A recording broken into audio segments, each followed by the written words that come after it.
Semester का evolution जो topic है, जिसमें आज हमारा मेन टॉपिक होगा ओरिजिन ऑफ लाइफ के बारे में पढ़ना।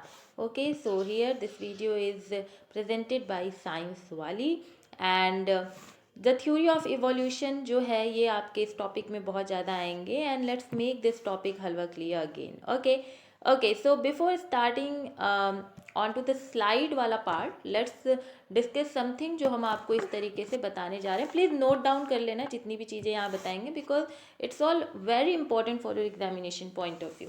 एंड ये स्लाइड्स में नहीं लिखे हुए हैं, तो यहाँ पर आप प्लीज़ यहाँ पर आप देखिएगा और नोट करते जाइएगा।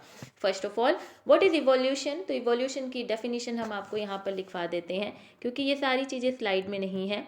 ओके, सो लिखिए एक बार, इवोल्यूशन क्या होता है। सबसे पहले समझिए, जब डेफिनेशन लिख लोगे तो समझ में आ जाएगा इवोल्यूशन क्या होता है। लिखिए, इवोल्यूशन जो है एक ग्रेजुअल चेंज है। Evolution, wait a minute, is a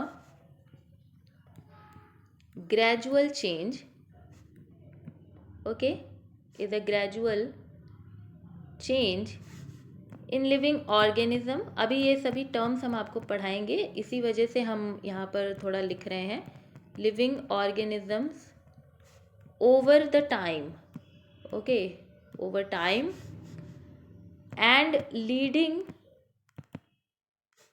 to the diversity, to the diversity of species. So ये जो आपके लिए बहुत ही अच्छा इवोल्यूशन का हमने डेफिनेशन बताया है, लेट्स समझते हैं इसको कि क्या बोल रहा है। सबसे पहले the term evolution is very important here. What is evolution? Evolution क्या है? एक ग्रेजुअल चेंज है, मतलब कि ये ना ऐसा चेंज है जो कि हर टाइम टू टाइम पर आपको देखने को मिलेगा। आज जो चीज़ें हैं, हो सकती है वो कल क्या हो जाए, इवॉल्व हो जाए, दूसरी चीज़ें आ जाए उसकी जगह पे। तो ये चेंज ऐसा है जो आप प्रिडिक्ट नहीं कर सकते हो, लेकिन ये बदलाव होगा ही होगा। समझ रहे हो? मतलब इसकी ना वो नहीं होता कि इसको हम प्रिडिक्ट नहीं कर सकते, इसकी आशंका नहीं लगा सकते हैं हम, लेकिन ये चेंज होगा। ओके, और किस में होगा? तो लिविंग ऑर्गेनिजम्स में होगा। ठीक है, ये जो ग्रेजुअल चेंज है ये कब किस में होगा? हमारे लिविंग ऑर्गेनिजम्स में होगा over the time. Over time में आपको पता है कि टाइम बहुत ही ज़्यादा रोल प्ले करता है, तो ओवर टाइम, समय के साथ ग्रेजुअल चेंज होगा। हमारे लिविंग ऑर्गेनिजम्स में जो जीव जंतु हैं उनमें बदलाव होगा, और उस बदलाव जब वो आएगा तो उस बदलाव के कारण हमारे इकोसिस्टम में डाइवर्सिटीज़ आपको देखने को मिलेगी स्पीसीज़ के अंदर। यू ऑल नो कि हर एक ऑर्गेनिज्म स्पीसीज़ है, ठीक है, भले वो ह्यूमन बीइंग की है या एक रैट की है या एक कैट की है, एक डॉग की है, एक प्लांट की है। ये क्या है? ये सभी के सभी स्पीसीज़ हैं, और इन सभी में इवोल्यूशन हुआ है। जब आप अभी ओरिजिन ऑफ लाइफ पढ़ोगे तो ये आपको ये बताएगा कि आप पूरी जो स्टार्टिंग, जब कुछ नहीं था, वहाँ से कैसे अभी यहाँ तक बन गया, ये सब चीज़ आप इवोल्यूशन में पढ़ते हो। तो समझ में आया इवोल्यूशन क्या है? मेरे साथ बोलिए, evolution is a gradual change. एक ऐसा ग्रेजुअल चेंज है जो हमारे लिविंग ऑर्गेनिजम्स में पाया जाता है समय के साथ, ठीक है। और जब ये इवोल्यूशन हो रहा है, और क्योंकि बदलाव हो रहा है, तो बदलाव के बाद या तो कुछ अच्छा होता है या तो कुछ बुरा होता है। मतलब ये कि डाइवर्सिटी में चेंजेस आते हैं, और लिविंग ऑर्गेनिज्म को हम हमेशा ही स्पीसीज़ के तौर पे देखते हैं, इसी वजह से हम ये टर्म बोलेंगे डाइवर्सिटी ऑफ स्पीसीज़। समझ गए? तो ये आपका इवोल्यूशन होता है। नाउ अगर हम बात करें कि हमारा ओरिजिन यूनिवर्स का कब हुआ, okay, origin of universe, origin of universe, हम एक लगभग का टाइम आपको बता रहे हैं, ठीक है। तो origin of universe, first of all tell me कि यूनिवर्स की स्टडी को क्या कहते हैं? Can you know what is known as the study of universe? कौन सी ब्रांच में पढ़ते हैं हम? तो हम यूनिवर्स की स्टडी पढ़ते हैं कॉस्मोलॉजी में, ठीक है। किस में पढ़ते हैं? कॉस्मोलॉजी में पढ़ते हैं। एंड इसकी ओरिजिन क्या थी यूनिवर्स की? यूनिवर्स की ओरिजिन क्या थी? यूनिवर्स की ओरिजिन थी एक्चुअली में लगभग approx 13.8 billion year ago. Billion year ago, B for billion, M for million. तो यहाँ पर जो यूनिवर्स की ओरिजिन थी वो 13.8 बिलियंस ऑफ ईयर एगो था। अभी तो मिलियन सोचो, 1 मिलियन में 10 लाख होता है, व्हाट अबाउट द बिलियन? तो इतने साल पहले आपका यूनिवर्स बना। उसके बाद आप देखोगे यूनिवर्स के बाद आप ओरिजिन ऑफ सोलर सिस्टम पढ़ोगे कि सोलर सिस्टम कब बना, क्योंकि पहले यूनिवर्स बना, फिर सोलर सिस्टम बना एंड देन उसके बाद प्लैनेट्स बने जिसमें आप अर्थ देखोगे। तो हमारा सोलर सिस्टम का ओरिजिन क्या है? सोलर सिस्टम का ओरिजिन जो है वो 4.6 बिलियन ईयर्स एगो माना जाता है, अप्रॉक्स 4.6 बिलियन ईयर एगो। ओके, तो सोलर सिस्टम जब बना था तो वो कैसे बना था हम अभी आपको पढ़ा देंगे, वो भी, ये सारी चीज़ें स्लाइड में नहीं है बट बिकॉज हम चाहते हैं बताना तो हम बता रहे हैं। फिर ओरिजिन ऑफ अर्थ, ठीक है, ओरिजिन ऑफ अर्थ, तो अर्थ कब ओरिजिनेट हुआ? तो आप बता सकते हो, आपको ये चीज़ तो पता होनी चाहिए। तो अर्थ की जो ओरिजिनेशन थी वो हुई लगभग 4.5 बिलियन ईयर्स एगो। तो ये आपका एक डाटा है जो आपको बहुत ही अच्छे से तैयार करके रखना है। Take the screenshot, then we will move further on our next blank slide. That means कि यहाँ भी हम आपको कुछ बताने वाले हैं। देखिए आपके में थ्योरीज दी हुई हैं कि ओरिजिन ऑफ लाइफ की थ्योरी पढ़ लो, बट हम ऐसे कैसे आपको सिर्फ थ्योरी पढ़ा दें? अरे भाई बेस जानो ना, जीरो से हीरो बनना है। तो सोलर सिस्टम को समझते हैं, ठीक है, कैसे बना होगा solar system, can you tell me? देखो हुआ क्या कि सोलर सिस्टम कॉस्मिक क्लाउड्स के द्वारा बना हुआ है, ठीक है, किसके द्वारा बना हुआ है? Formed by cosmic clouds, formed by cosmic clouds. Okay, clouds जो कॉस्मिक क्लाउड्स हैं जिसे कि आप सोलर नेब्यूला भी बोलते हो, क्या बोलते हो? Solar nebula. और ये क्लाउड्स किसके बने थे? ये क्लाउड्स बने थे गैसेस एंड डस्ट के, ठीक है, ये क्लाउड किसके बने थे? गैसेस के बने थे एंड डस्ट के बने थे। गैसेस में लाइक आपके हीलियम हो गया, ठीक है, आपका नाइट्रोजन हो गया, आपके हाइड्रोजन हो गए। डस्ट में आप मान लीजिए कि आयरन हो गया, सिलिकेट हो गए, सल्फेट हो गए, फॉस्फेट हो गए। तो हैवी मेटल्स जो थे वो भी आपके डस्ट में आते हैं। तो जब ये पूरा आपके गैसेस एंड डस्ट कंबाइन हुए, ये कंबाइन हुए, तो इसने क्या बना लिया? सोलर सिस्टम बना लिया। अब हम आपको बेसिकली अपना एक फ्लो चार्ट बताने जा रहे हैं जो कि बहुत इंपॉर्टेंट है, आपको बहुत क्लियर आइडिया मिल जाएगा। देखिए सबसे पहले तो यूनिवर्स का फॉर्मेशन हुआ, ठीक है, यूनिवर्स के बाद आपने देखा सोलर सिस्टम का फॉर्मेशन, उसमें भी सबसे पहले क्या बना था? सोलर नेब्यूला बना था, ठीक है। सोलर नेब्यूला जो है ना, जब ये सोलर नेब्यूला बना, हमारे कॉस्मिक क्लाउड्स आप बोल सकते हैं, जब बना तो उसके बीच में काफ़ी सारे एग्रीगेट हो गया सोलर नेब्यूला। बहुत सारे सोलर नेब्यूला जब एग्रीगेट हो गए तो उन्होंने एक सेंट्रल प्रोटो स्टार बना लिया। क्या बनाया? एक सेंट्रल प्रोटो स्टार बनाया। और ये जो सेंट्रल प्रोटो स्टार था इसे हम सन बोलते हैं, जो हमारे सूरज भगवान हैं वो बोलते हैं, ठीक है। उसके बाद इसी सन को सराउंड, ठीक है, ये जो सन है इसको सराउंड किया बहुत सारे स्पाइनिंग डिस्क ने। एक मटेरियल था, उसने पूरी तरीके से इस सन को क्या कर दिया? सराउंड कर दिया। तो आप लिख सकते हो कि it is surrounded by a spinning disc of material. तो सन हमारा क्या हो गया? Material, spinning disc of material से सराउंड हो गया। उसके बाद सराउंड होने के बाद क्या बन गया? प्लैनेटिसिमल बन गए।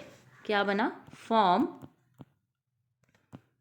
प्लैनेट, ठीक है, नाम पढ़ना, प्लैनेटेसिमल्स, ठीक है। I know these are very new terms for you. तो ये है हमारे प्लैनेटेसिमल। सोलर नेब्यूला बना, सन बना, फिर प्लैनेटेसिमल्स बने एंड इसी प्लैनेटेसिमल्स से आपके बहुत सारे, ठीक है, इसी से क्या बना? आपके बहुत सारे प्लैनेट्स बन गए, जिसमें कि आप अर्थ एग्जाम्पल ले लो, मून बन गया। लेट मी चेक इधर है क्या, नहीं है, चलिए स्लाइड खाली नहीं है। तो मून बन गया, उसके बाद इसी तरीके से एस्टेरॉइड बन गए एंड जितने भी सेलेस्टियल बॉडीज थे आपको यहाँ पर देखने को मिला। तो इसी प्लैनेट्स में से, ठीक है, इसी प्लैनेट्स में से वन ऑफ द प्लैनेट जो है हमारा वो हो गया अर्थ। तो ये इसी तरीके से हमारा अर्थ का फॉर्मेशन हुआ। अब अर्थ बन गया, ठीक है, अर्थ का फॉर्मेशन हो गया। बट अर्थ बनने के बाद जीव जंतु कैसे आया, ऐसा तो नहीं है कि, वैसे देखो बहुत सारे रिलीजियस थ्योरीज भी हैं, but we will not gonna talk about the religious theory here, ठीक है, हमें पढ़ना है साइंटिफिक चीज़ें। तो अर्थ बन गया। अब यहाँ ऐसा नहीं है कि हाँ दो इंसान आए male and female, they will, ऐसा नहीं है कि दो इंसान आए मेल एंड फीमेल एंड उन्होंने रिप्रोड्यूस किया एंड देन पूरी पृथ्वी पे लोग, जंतु, जीव जंतु सब बन गया। नहीं, ये ऐसे नहीं बना था। तो अर्थ के आने के बाद फॉर्मेशन अर्थ का भी हुआ बहुत अच्छे तरीके से।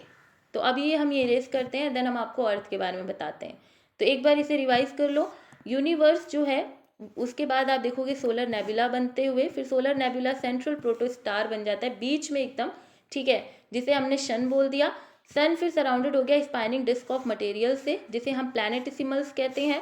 फिर प्लैनेटिसिमल्स जो हैं वो प्लैनेट, मून एंड एस्टेरॉइड का फॉर्मेशन किए एंड प्लैनेट में वन ऑफ द एग्जाम्पल हमारा अर्थ हो गया, ठीक है। अब हम अर्थ का आप देखेंगे कि हम फॉर्मेशन समझेंगे कि अर्थ में क्या हुआ एक्चुअली। हम ये बहुत इंट्रोडक्शन आपको दे रहे हैं क्योंकि फर्स्ट क्लास है, पहले थोड़ा सा जान लो कि व्हाट इज एक्चुअली इवोल्यूशन, उसके बाद आगे पढ़ेंगे हम लोग आराम से, ठीक है। तो अर्थ का फॉर्मेशन हुआ। देखो जब हम इनिशियली अगर हम बात करें, ठीक है, बना कैसे हमारा अर्थ, तो जब हम इनिशियली बात करेंगे ना, इनिशियली अर्थ पे ना, देखो ये आगे अगर टॉपिक होगा तो बहुत इलाबोरेट वे में पढ़ाएंगे, बट यहाँ हम केवल इंट्रोडक्शन देंगे। तो स्टार्टिंग में क्या था ना कि टेम्परेचर बहुत हाई था, बहुत ही ज़्यादा टेम्परेचर हाई था और स्टेबिलिटी बिल्कुल भी नहीं थी। तो क्या था, अनस्टेबल था पूरा का पूरा इन्वायरमेंट।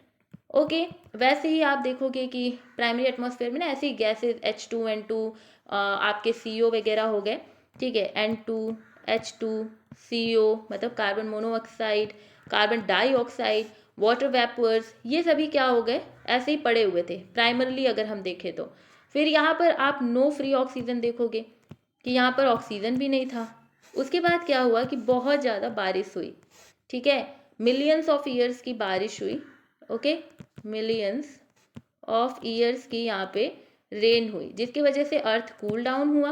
और कूल डाउन होने की वजह से जो वाटर नीचे आ रहा था अर्थ पे, ठीक है, मान लीजिए कि इस तरीके से वाटर आ रहा है, तो यहाँ पर ये जितने भी आपके गैसेस हो गए, जितने भी आपके सॉल्ट, इनऑर्गेनिक सॉल्ट्स हो गए, वो सब पानी से बह करके हमारे क्या हो गया ना कि समुद्र में आ गए। और फिर वहाँ पे जितने भी सॉल्ट प्रेजेंट है वो सब मिल करके क्या हुआ कि बिकॉज ऑफ द पानी हमारा यहाँ पर क्या होने लगा, कंपाउंड्स का फॉर्मेशन होने लगा। क्या होने लगा, कंपाउंड्स का फॉर्मेशन, जैसे कि CH4, NH3, CN, इन सब का क्या हो गया, फॉर्मेशन हो गया। तो आप इतना जान जाओ कि बोथ प्राइमरली एंड सेकेंडरी जो एटमॉस्फेयर था, प्राइमरी से और सेकेंडरी का एटमॉस्फेयर क्या मतलब कि अर्थ का हमने दो एटमॉस्फेयर पढ़ा, एक हमने प्राइमरी पढ़ा, एक हमने सेकेंडरी पढ़ा। यहाँ पर भी फ्री ऑक्सीजन जो है वो नहीं था और यहाँ पर भी फ्री ऑक्सीजन जो है वो नहीं था, दोनों ही जगह फ्री ऑक्सीजन नहीं थे। फिर यहाँ पर टेम्परेचर बहुत हाई था, यहाँ अब टेम्परेचर क्या हो गया, थोड़ा सा नॉर्मल हो गया because of the millions of year का जो रेन है उसके वजह से। तो रेन की वजह से टेम्परेचर जो है वो लो हो गया।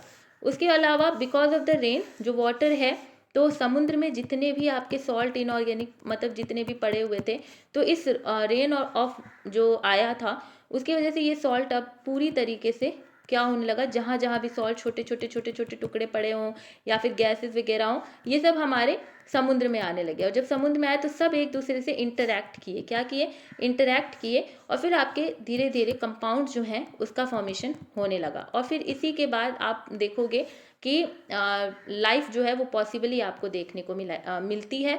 और यही आप पूरे ओवरऑल इवोल्यूशन में पढ़ोगे कि कैसे पहले कौन आया, फिर कैसे ह्यूमन बींग आए, ये सब चीज़ें आप पढ़ोगे। अब इतनी सारी कॉम्प्लेक्स चीज़ें आप देख रहे हो और आपको हो सकता है आप बिलीव करो ना बिलीव करो, है ना, आपके पास तो कोई सबूत है नहीं। तो बात ये हुई कि डिफरेंट साइंटिस्ट आए, डिफरेंट चीज़ें उन्होंने बताई कि नहीं भैया ये ऐसे नहीं हुआ था, ये ऐसे हुआ था, ये ऐसे नहीं ऐसे हुआ था। तो सबने अपनी अपनी थ्योरीज दी, सबने अपने अपने अनुमान लगाए। लेकिन वही बात है कि we will not gonna discuss the religious theory, और ना ही हम रिलीजियस थ्योरी को मानेंगे। हमारे लिए जो सत्य है वो हमारे लिए साइंटिफिक भी होना चाहिए, साइंटिफिकली प्रूवन होना चाहिए, तभी हम उसे सत्य मानेंगे। तो पहले हम एनोमलस इधर उधर की थ्योरीज देखेंगे कि क्या किसी ने कैसे बताया, ये थॉट कहाँ से आया कि भाई इवोल्यूशन हो रहा है, या पहले जमीन पे क्या था, जमीन बनी कैसी, और फिर ये हम लोग कैसे आए, ये थॉट कहाँ से मतलब ओरिजिनेट हुआ, ये सब चीज़ें हम पढ़ेंगे। उसके बाद हम आपको साइंटिफिकली सारी चीज़ें बताएंगे कि हाँ ऐसा ऐसा हुआ था और ये सत्य बात थी। ठीक है, let's talk about the theories now. A biogenesis, सबसे पहली जो थ्योरी थी वो थी ए बायोजेनेसिस की थ्योरी। इसमें बहुत सारे आपके, अब देखो ध्यान से मेरी बातें सुनना, क्योंकि बहुत सारी चीज़ें स्लाइड में नहीं लिखी हैं, मेरे दिमाग में लिखी हैं। ठीक है, वीडियो छोटी रखेंगी ताकि ये वाली वीडियो से आपको बहुत सारा ज्ञान मिल जाए और आप धीरे धीरे करके स्लो प्रोसेस से अपने दिमाग में बातों को लेकर के जाओ। ठीक है, ये वीडियो छोटी रहेगी, only for your benefit reason. Okay, चलो ए बायोजेनेसिस की बात करते हैं। ए बायोजेनेसिस एक ऐसी थ्योरी थी जिसमें ये बोला गया, एक साइंटिफिक थ्योरी थी, यहाँ पर साफ लाइन बोली गई है, life arose from a living non living matter through a natural process. ठीक है, it suggest that simple organic molecule gradually forms more complex structure eventually leading to the emergence of life. यह वैज्ञानिक सिद्धांत है कि जीवन प्राकृतिक प्रक्रियाओं के मध्य से निर्जीवित पदार्थ से उत्पन्न हुआ है। इससे पता चलता है कि सरल कार्बनिक अणु धीरे धीरे अधिक जटिल संरचनाएं बनाते हैं, जिससे अंततः जीवन का उद्भव होता है। तो देखो यहाँ पे साइंटिफिक थ्योरी लिखा हुआ है, या इट इज़ साइंटिफिक थ्योरी, क्योंकि बाद में चल के आपको यही पता चलता है कि बहुत सारे इनऑर्गेनिक कंपाउंड से ही आपके लिविंग ऑर्गेनिजम्स बने हैं। लेकिन ए बायोजेनेसिस थ्योरी एक ऐसी थ्योरी थी जिसे मानना बिल्कुल होता है ना कि पहले पहले हम मान ही नहीं सकते, हम एक्सेप्ट ही नहीं कर सकते हैं। क्योंकि यहाँ पर ए बायोजेनेसिस की थ्योरी में अगर हम बात करें कुछ साइंटिस्ट की, जैसे एरिस्टोटल, तो उन्होंने कहा कि कैसे लाइफ आई। उनसे अगर हमने पूछा, जैसे मान लो हम गए, हमने पूछा एरिस्टोटल भाई साहब से कि अच्छा बताइए भाई साहब ये लाइफ कैसे बनी, कैसे जो हमारे लिविंग थिंग है वो कैसे आ गए। तो उन्होंने बोला कि देखो भैया, मॉर्निंग ड्यूज जो होती है ना, सुबह की जो ड्यू जो होती है, जो बूंदें होती हैं, उससे इंसेक्ट बन गए। ठीक है, और एक्सक्रीटा जो होते हैं उससे टेप वॉर्म बन गए, और जो कीचड़ वगैरह होते हैं उससे सैलामेंडर्स बन गए। तो ये अनकही बातें मतलब आप सुनने को मतलब आपको मिलेगी। फिर कुछ ऐसा भी सोचते हैं यार कि मॉस्किटोज़ जो है वो गंदा कोई पानी है, वहाँ से मॉस्किटोज़ बन जाते हैं। आज भी आप देखते हो कि आपके बहुत सारे बड़े बुजुर्ग कहते हैं कि गंदा पानी है यार, यहाँ से तो बहुत ज़्यादा मच्छर आ जाएंगे। तो मच्छर आ जाएंगे वो बात सही है, क्योंकि वहाँ पर उनको रहना अच्छा लगता है, ये नहीं है कि गंदा पानी मच्छर बना दे रहा है।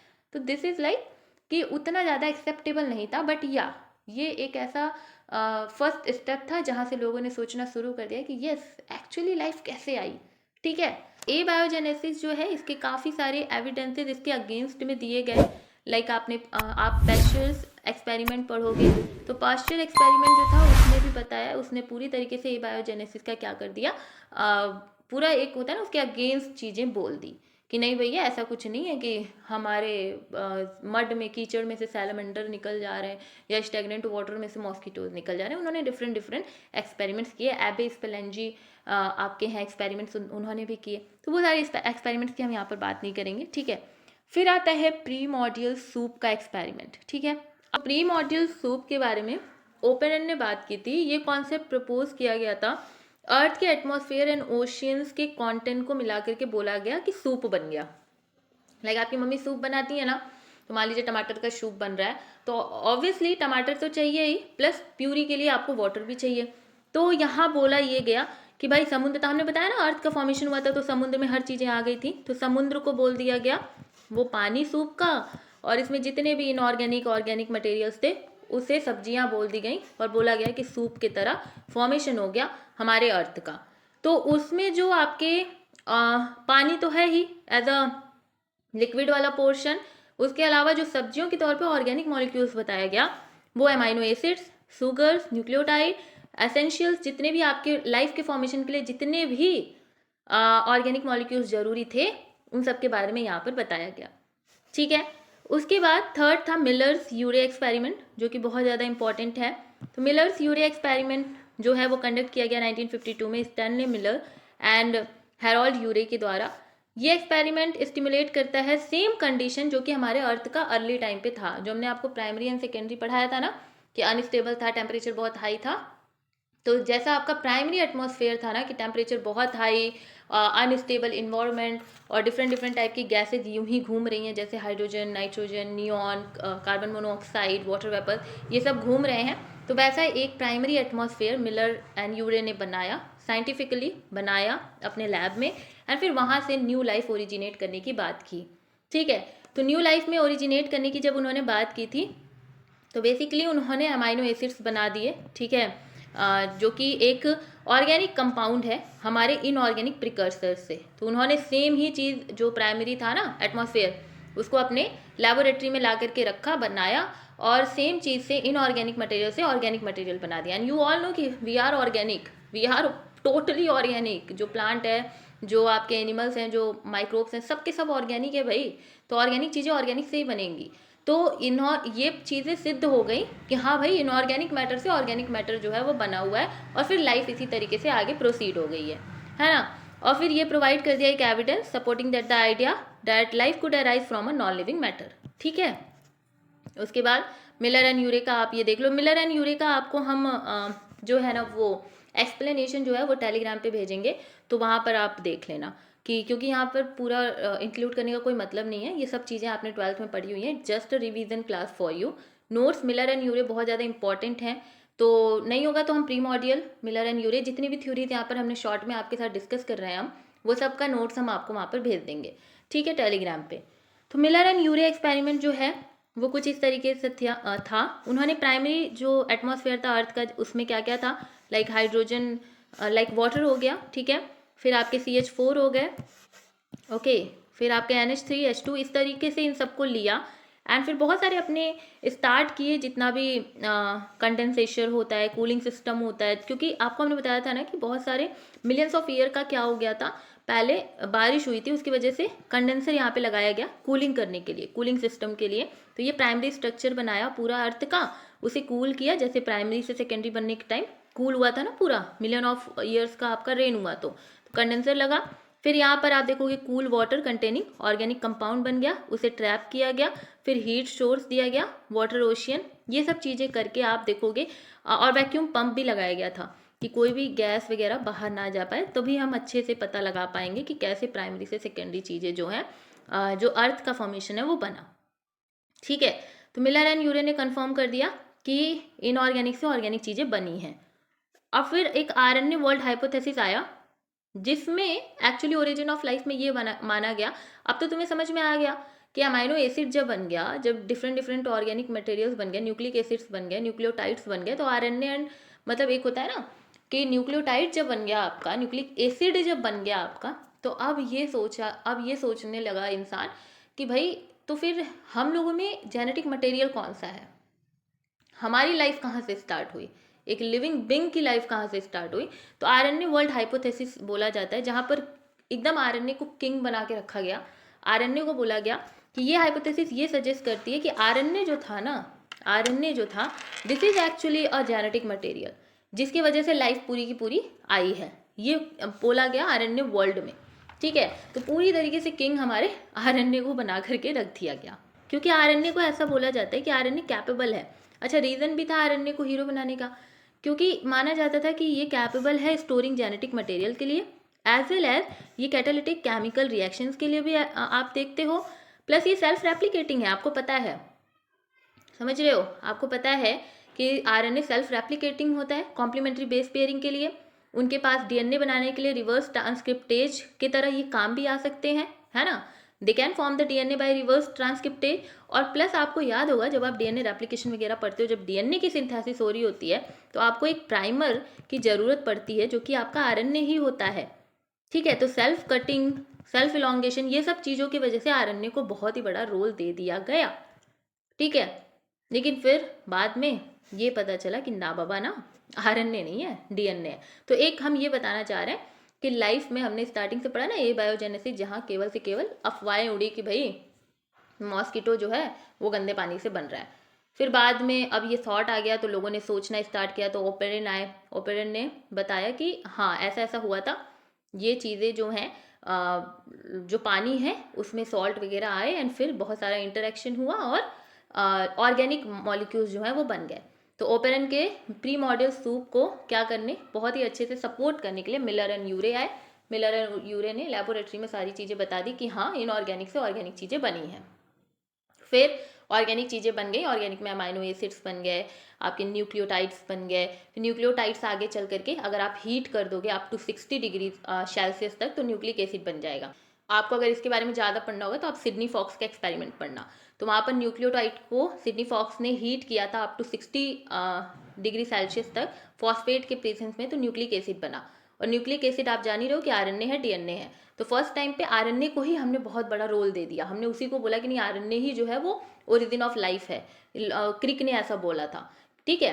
तो क्यों बोला, क्योंकि आरएनए के पास बहुत सारी प्रॉपर्टीज थी, जैसे कि सेल्फ रेप्लिकेशन उसमें दिखना, फिर रिवर्स ट्रांसक्रिप्टेज, फिर उसके बाद प्राइमर की तरह एक्ट करना। लेकिन बाद में हमें पता चला कि नहीं, DNA is a better option. DNA जो है ये ज़्यादा कैरी कर रहा है इन्फॉर्मेशन को रेदर देन हमारे आरएनए को। ये आरएनए वर्ल्ड है। जब आरएनए को पूरी तरीके से किंग माना गया, फिर जब डीएनए आया तो डीएनए का आपने सेंट्रल डोगमा पढ़ा होगा कि डीएनए से आरएनए, आरएनए से फिर प्रोटीन। और आरएनए वर्ल्ड में क्या था, आरएनए से आरएनए, आरएनए से प्रोटीन। लेकिन सेंट्रल डोगमा में क्या है, डीएनए से आरएनए, आरएनए से प्रोटीन। पैनस्पर्मिया एक थ्योरी है जिसमें ये बोला गया कि ये आइडिया प्रपोज किया गया कि अर्थ जो है वो ओरिजिनेट हुआ क्योंकि यहाँ पर एक्स्ट्रा जो रेस्टियल सोर्सेज हैं, जैसे कि कॉमेट्स हो गए, एस्टेरॉइड्स हो गए, इंटरस्टेलर डस्ट पार्टिकल हो गए, ये क्या हुआ, अर्थ से आके लड़ गए, ठीक है, लड़े और उसकी वजह से विस्फोट हुआ और लाइफ बन गई। तो पैनस्पर्मिया भी अलग ही लेवल का, मतलब यहाँ पे लोचा चल रहा था, अलग ही लेवल की थिंकिंग चल रही थी कि अर्थ से आकर के कोई बाहरी कोई पार्टिकल जैसे कि कॉमेट, एस्टेरॉइड, ये सब आकर के लड़ गए और उसकी वजह से अर्थ पे क्या हो गई, न्यू लाइफ का फॉर्मेशन हो गया, ठीक है। उसके बाद this is all about your today's video, that's all about the today's summary, okay. देखो हम पहले ही बता दें, ये क्लास तुम्हारे लिए केवल से केवल एक रिवीजन की क्लास थी। ये तुमने सब कुछ 12th में पढ़ा हुआ है, हमने केवल तुम्हें हर एक चीज़ याद दिलाई है। इसमें हम कहीं भी इलाबोरेट या एक्सप्लेनेशन में नहीं गए हैं, जितनी भी चीज़ें थी केवल तुम्हें याद दिलाई है। तो आई होप कि तुम्हें समझ में आया होगा। नहीं समझ में आया होगा तो बता देना भाई, हम इलाबोरेट भी करेंगे, है ना। क्योंकि अभी तुम्हारी बीएससी लेवल की क्लासेस तो कल से चलेंगी, मतलब इवोल्यूशन में भी बीएससी लेवल की क्लासेस तो आपकी देखिए कल से चलने वाली है, जहां हम हिस्टोरिकल रिव्यू पढ़ेंगे इवोल्यूशनरी कॉन्सेप्ट का। ये तुम्हारे लिए सिर्फ से सिर्फ केवल से केवल यहाँ पर हमने आपको इंट्रोडक्शन दिया हुआ है। तो आई होप कि आपको वीडियो पसंद आई होगी। मिलते हैं नेक्स्ट वीडियो में जहाँ हम हिस्टोरिकल रिव्यू पढ़ेंगे इवोल्यूशनरी कॉन्सेप्ट का। एंड आई होप कि आप चैनल पे न्यू होंगे तो चैनल को सब्सक्राइब भी करेंगे, शेयर करेंगे अपने दोस्तों के साथ। मिलते हैं नेक्स्ट वीडियो में। Bye bye, take care, be happy, bye bye.